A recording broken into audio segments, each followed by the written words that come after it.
আসসালামু আলাইকুম এভরিওয়ান। তো চলেন আজকে একটা ফলের সাথে পরিচয় করায় দেই, যেটা কোরিয়াতে খুব সহজেই পাওয়া যায় রাস্তার ধারে।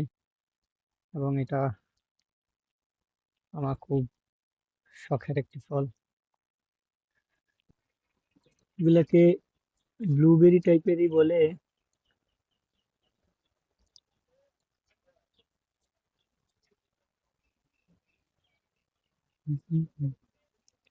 এগুলো অনেকটা ব্লুবেরির মতোই স্বাদ।